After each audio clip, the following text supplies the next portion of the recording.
YouTube, what up? Man, this is Shepherd Dog. I know I've been, procrastinating. I haven't made a cooking video yet for you guys. So, what I'm going to do is make a tortilla patata. It's a tortilla dish. It's not a tortilla. It's made out of potatoes. It's more like a pancake. From when we hear tortilla, that's what it is. It's more like a pancake. But in Spain, in Europe over there, they call it a tortilla, even though it's more like a pancake or a quiche or something along that nature. The first ingredient that you're going to need is your car, PM9. You want to feel safe, in the homestead, so, in case any of them, zombies want to come in here and get this tortilla patata off your hands, you got to fend them off. So you're going to need, ingredients-wise, you're going to need like 6 to 8 russet potatoes, and a yellow onion, and 6 to 8 eggs, give or take. A little bit of cheap vegetable oil. It's just for frying. You don't need to bust out the olive oil or anything like that. Trust me, it's going to be awesome. And you're going to need your milk, organic milk, rocks. That's all I'm going to say. Okay, go organic. Trust me. You don't have the hormones that are injected into the cow, whatever. And your Mediterranean sea salt. If you don't have Mediterranean sea salt, salt, doesn't really matter. Garlic is just, extracurricular. If you want to put a little bit of a notch in it, throw a little bit of garlic in there. And even on top of that, if you want to go with a little bit of lime juice, not a problem. Alright. You're also going to want a colander. That makes salting the potatoes great. And also, the most important part, you're going to want a cast iron skillet, a deep dish, if you got one.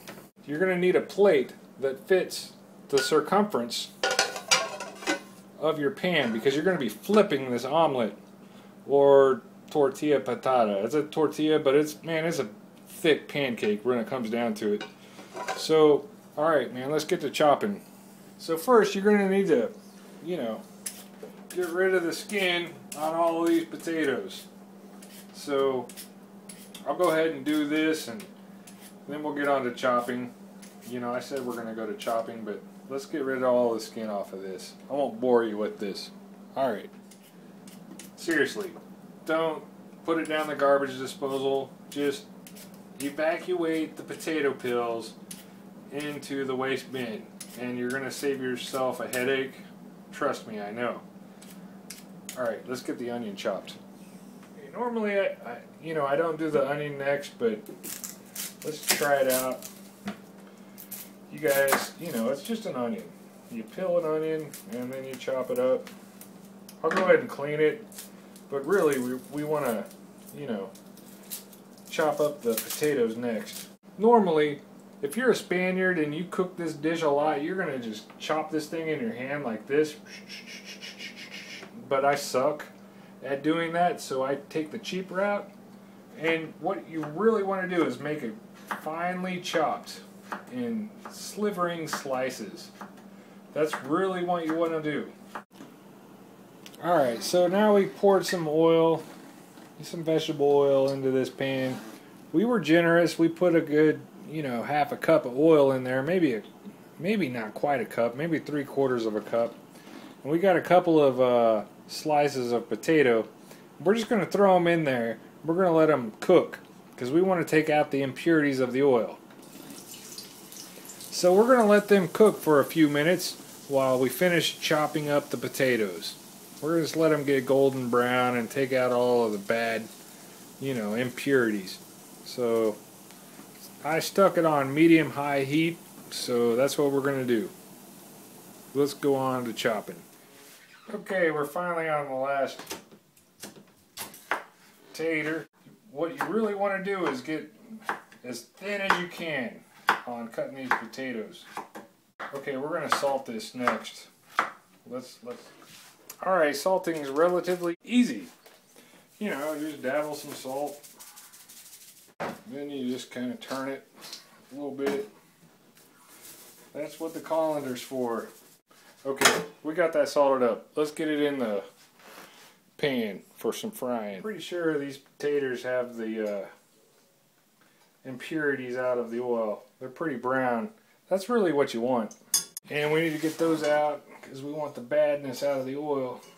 Stick these potatoes back in.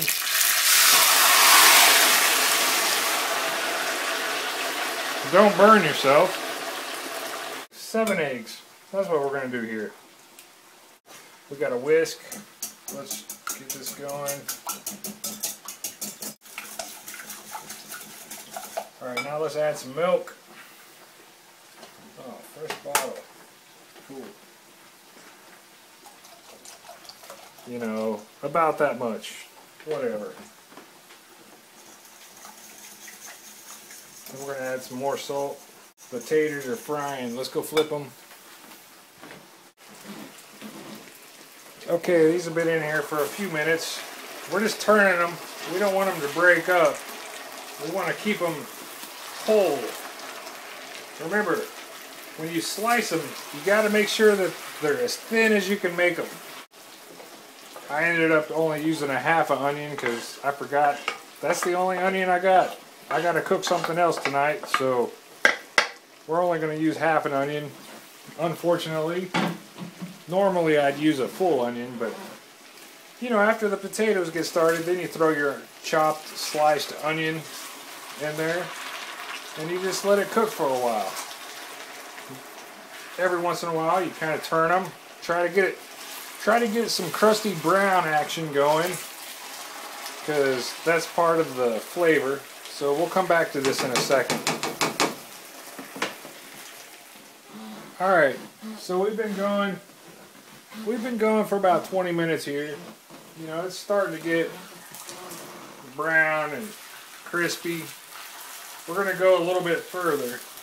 This is the recipe I've shown you so far is very traditional.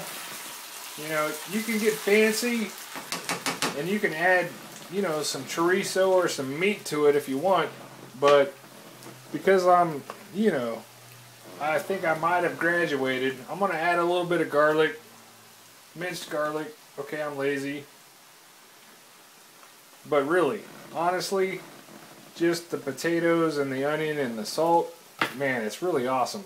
I'm going to go ahead and add a little bit of lime too. But I suggest you don't add the garlic and the lime until you've done it a few times, so you can get the real pure taste. Okay, now that we have, you know, a good 25-30 minutes of frying, we're going to take it to the sink here. We're going to try to separate some of the oil because we don't want all of this oil in the final product. So what we're going to do is get a coffee cup and a spoon. We're going to try to get some of this out of here. Let's spoon some of this out of here. And then we're going to be ready for the egg and milk and salt mixture. Let's not take out all of the oil, but most of it. You know, we got to have a little bit of oil in there to fry up. And we'll use some of this oil once we flip it the first time. So that's what we're doing now. Okay, now we got all the oil out. Alright, we're back on medium-high heat. Let's kind of even this out a little bit, because we're going to pour in the egg and milk mixture, and it's kind of mix in with these potatoes here. So let's kind of knead this a little bit. All right, let me get the egg mixture. Okay, let's pour it in a little bit. We might not use all of it. We just want to fill it up to the brim. Maybe just a little bit more. We don't want to add too much. Okay, so let's leave it at that. I didn't put all of it in. Alright, once it's been on there for a few minutes, we want to start twisting it and turning it. We want to make sure that nothing's sticking really, you know. We don't want to burn it completely. However, you know, if you do Cajun style, you know, a Cajun style tortilla patata, you know, it's okay. I've done it many a time. But the cool thing about making a tortilla patata, if you burn one side, you can always flip it over and make the presentable side, you know, the actual cutting into pie.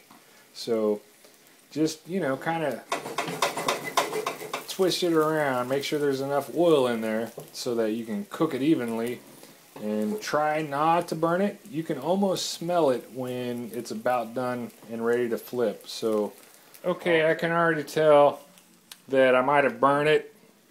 You know, that happens sometimes. Maybe I put a little bit too much milk in there. This is the hardest part. You got to put the plate on there, and when you pick it up and flip it, you got to be deliberate. You have to want to flip this thing in order to flip it onto the plate.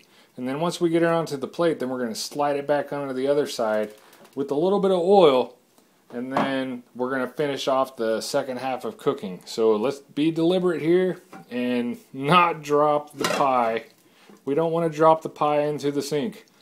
Do it over the sink so that you don't screw up. Alright, let's see what happens. Yep, it's burnt, but like I said, it'll still be okay. Let's get this back on and cook the rest of it. It's not too burnt. Turn the burner down to medium. So we're gonna twist and turn this another, you know, a few more minutes until it's ready to go, and then I'll show you what it looks like on the plate. Okay.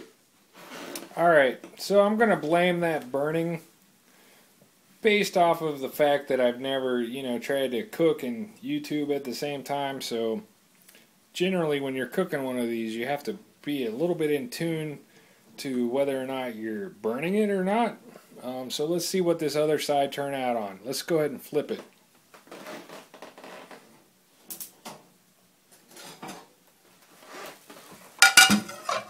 So this should be the final product. Let's see what happens.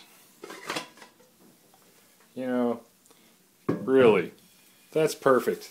That's what you want to shoot for. You want to shoot for a golden brown top. Like I said though, if you burn one side, you can present the other side that's a little more appropriate. So I'll let this cool down a little bit and I'll show you how to cut it for serving.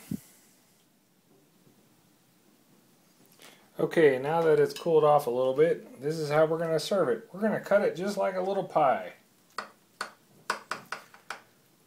Again, we're using the Gavco, you jealous people.